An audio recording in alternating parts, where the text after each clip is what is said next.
भगवती जगदम्बा आद्या शक्ति परमेश्वरी भुवनेश्वरी महामाया देवी को मेरा प्रणाम है।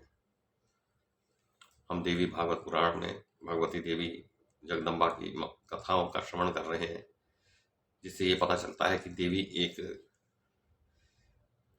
सतह सतह की भांति सभी प्रभुओं को का भार वहन करती हैं, उनको सहारा दे रही हैं और उन्हीं के सकाश से मानो कि ये देवी देवता प्रकट हो रहे हैं, ऐसा संभव है। वो परब्रह्म स्वरूपिणी है, निर्गुणा है, सगुणा है, साकार है, निराकार भी है। और भगवती जगदम्बा महामाया की प्रायः लोग महिमा को जानते नहीं है, क्योंकि वो चारों पुरुषार्थों को देने में समर्थ है, धर्म, अर्थ, काम और मोक्ष। जैसा कि अभी हम पढ़ेंगे, उनके भक्त सुदर्शन ने ये सब बातें की हैं, तो वही बात हम कर रहे हैं। तो आगे क्या हुआ कि जब भक्त सुदर्शन का विवाह शशिकला से चुपचाप गुप्त रीति से कर दिया गया, फिर तो उत्सव होने लगे और सभी राजा सशंकित हो गए कि ये तो इन्होंने गुप्त रीति से विवाह कर दिया। तो वो नगर को घेर कर खड़े हो गए कि अब ये जोड़ा निकल नहीं सकता। इधर वो राजा सुबाहु वहां पहुंचे सब लोगों के पास, जो कि नगर के बाहर डेरा डाले बैठे थे। सब रास्ते मार्ग उन्होंने रोक दिए थे। तो उनसे जाकर बोले कि राजाओं, मैं बड़ा लज्जित हूं कि मेरी कन्या का विवाह तो राजकुमार सुदर्शन से हो गया, क्योंकि उस लड़की ने उसी को पति चुना। अब मैं क्या कर सकता हूं? कृपा करके आप लोग शांति बनाए रखें और दावत का आनंद उठाइए। राजा सुबाहु की बात सुनकर राजाओं का सर्वांग क्रोध से तमतमा उठा। राजन, वे बोले, राजन, हम भोजन कर चुके, अब तू अपने घर जा। तुझे जो कुछ जचा तूने कर लिया, और जो कार्य बाकी हैं उन्हें भी कर ले, उसके बाद फिर हम तुझसे निपटेंगे।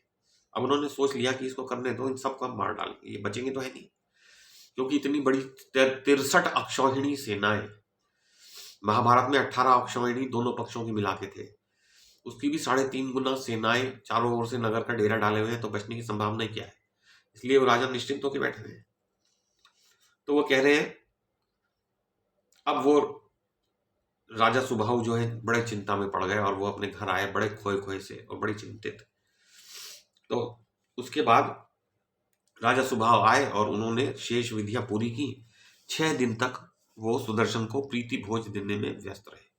तो उन्होंने राजा सुदर्शन, जो उनका दामाद था, उसकी खातिरदारी की, उसका खान पान इत्यादि द्वारा सत्कार किया और मंत्रियों से परामर्श करके समुचित दहेज दिया। इधर उनको ये पता लग गया कि विरोधी राजाओं ने मार्ग रोक रखा है। तब उनके मुख पर उदासी छा गई कि अब हम बचेंगे नहीं, ये तो मार डालेंगे हमको, ऐसा लगने लगा। तब यह देखकर श्रेष्ठ व्रत का पालन करने वाले सुदर्शन ने अपने श्वशुर महाराज सुबाहु से कहा, अब आप हमें जाने की आज्ञा दीजिए, हम अपने घर जाएंगे। श्री भरद्वाज जी के पवित्र आश्रम पर जाकर वहीं सावधानी के साथ सदा सदा रहने का स्थान का भी विचार कर लेंगे। तो वहां पहले आश्रम जाएंगे और फिर वहां से हम अपने रहने की कोई ठिकाना खोज लेंगे, निश्चित कर लेंगे। अनग, आप राजाओं से कुछ भी भय ना करें, भगवती जगन माता सदा ही हमारी सहायता करेंगी। उसको पता था सुदर्शन को पूरा विश्वास था कि कुछ नहीं हो सकता, क्योंकि देवी भगवती ने स्वयं ही ये आदेश दिया कि जाओ, तुम वहां जाओ, लड़की से भी कहा तुम विवाह करो, तो वो तो रक्षा करेंगी। तो व्यास जी कहते हैं, महाराज सुबाहु ने जामाता सुदर्शन की बात पर विचार किया और मां जगदम्बा के भरोसे तुरंत धन देकर उसकी विदाई की व्यवस्था कर दी। सुदर्शन वहां से चल पड़े। महाराज सुबाहु भी एक विशाल सेना लेकर पीछे पीछे चले। उस समय सुदर्शन विवाह संस्कार से संस्कृत होकर निर्भीकता पूर्वक मार्ग से जा रहे थे। सुदर्शन में भी असीम शक्ति थी, उनके पास भी अस्त्र शस्त्र थे। अपनी पत्नी के साथ वे रथ पर बैठे हुए थे। उनका रथ अन्य रथों से घिरा हुआ था। जाते समय सुदर्शन की दृष्टि राजाओं की सेना पर पड़ी। सुबाहु के नेत्र भी उन सेनाओं पर पड़े। देखकर उसके मन में बड़ी घबराहट पैदा हो गई। तो लड़की के पिता सुबाहु के मन में घबराहट हो गई, किंतु सुदर्शन ज्यों के त्यों प्रसन्न रहे। उन्होंने विधि पूर्वक भगवती जगदम्बा का ध्यान किया और वे सर्वतोभाव से शरणापन्न हो गए, उनकी शरण में चले गए। मन ही मन एक अक्षर वाला काम बीज मंत्रों में अपना सर्वोत्तम स्थान रखता है, क्लीं। सुदर्शन ने इसी जप मंत्र का जप आरंभ कर दिया और उसके प्रभाव से वे विवाहिता पत्नी के साथ निर्भय बने रहे। उनका शोक भय सदा के लिए शांत हो गया था। इतने में विरोधी सभी नरेश अत्यंत कोलाहल करके राजकुमारी को छीनने के विचार से सेना सहित आगे उमड़ आए। काशी नरेश महाराज सुबाहु उन्हें देखकर प्रहार करने के लिए तैयार हो गए, किंतु विजयाभिलाषी सुदर्शन ने उन्हें इस कार्य से रोक दिया। राजाओं और सुबाहु में युद्ध की योजना बन गई। शंख, नगारे और भेरियां बज उठी। शत्रुजीत अपने सैन्य बल से संपन्न होकर सुदर्शन को मारने के लिए सम्रांगण में उपस्थित हुआ। उसका सौतेला भाई, उसका नाना युधाजित सहायक बनकर कवच पहने हुए खड़ा था। तदनंतर वे एक दूसरे पर तीक्ष्ण बाणों से प्रहार करने लगे। अब युद्ध प्रारंभ हो गया और इधर से दोनों ओर से युद्ध होने लगा, भीषण संग्राम। इतने में अकस्मात सिंह पर बैठी हुई भगवती दुर्गा वहां साक्षात प्रकट हो गई। वो सिंह पर सवार रहती है, शेर पर। उनकी भुजाएं भांति भांति के आयुधों से विभूषित थी। तो उनकी 9 भुजाएं अष्टभुजी होती है, फिर 18 भुजी होती है, 12 भुजाओं वाली भी होती है। उनका मनोहर विग्रह उत्तम आभूषणों से अलंकृत था। वे दिव्य वस्त्र पहने हुए थी। मदार के फूलों की माला गले में शोभा पा रही थी। उस समय भगवती को देखकर वे सब के सब नरेश अत्यंत आश्चर्य में पड़ गए। कहने लगे, सिंह पर बैठी हुई ये देवी कौन है और कहां से प्रकट हो गई है? सुदर्शन ने भगवती के दर्शन पाकर महाराज सुबाहु से कहा, राजन देखिए, ये परम आराध्या मां भगवती मुझ पर कृपा करने के लिए यहाँ पधारी है। देखिए, इनकी झांकी बड़ी अनुपम है, ये अत्यंत दयालु है। महाराज, मैं इनकी कृपा से निर्भय हूं।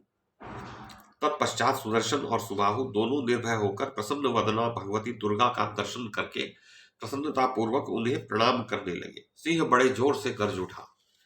उसकी गर्जना से सेना के हाथी कांपने लगे। भीषण आंधी चलने लगी। जब दुर्गा जी प्रकट हो गई तो दिशाएं अत्यंत भयंकर हो गई। तब सुदर्शन ने अपने सेनाध्यक्ष से कहा, उस मार्ग से आगे बढ़ो जहां राजा लोग डटे हैं। वे दुराचारी नरेश कुपित होने पर भी अब मेरा क्या कर सकेंगे, क्योंकि भगवती जगदम्बा हम पर कृपा करने के लिए यहाँ स्वयं पधार गई है। स्वयं देवी प्रकट हो जाए तो ये तो अत्यंत दुर्लभ से भी दुर्लभ बात है। देवी का दर्शन होना तो अति दुर्लभ है। यद्यपि विपक्षी नरेशों से मार्ग का कोना कोना भरा हुआ है, तब भी निर्भीक होकर हमें उसी मार्ग से चलना चाहिए। मैंने महादेवी का स्मरण किया है और वे यहाँ स्वयं विराज रही हैं, फिर कोई भी भय नहीं है। सुदर्शन की उपयुक्त बात सुनकर सेनाध्यक्ष उसी मार्ग से आगे बढ़ा तो युधाजित अत्यंत कुपित होकर अपने पक्ष के राजाओं से कहने लगा, अरे तुम इस राजकुमारी, तुम लोग भय से घबरा कर क्यों खड़े हुए हो? राजकुमारी के साथ ही इस सुदर्शन को मार डालो। इस निर्बल छोकरे ने हम सब बलशाली वीरों का बड़ा अपमान किया है। इस छोकरे ने हमारा अपमान किया है। अब कन्या को लेकर निर्भयता पूर्वक चला जा रहा है। सिंह पर बैठी हुई एक स्त्री को देखकर तुम लोग डर गए। ये औरत जो सिंह पर सवार है, ये क्या कर लेगी? उसको पता नहीं था कि ये भगवती देवी है।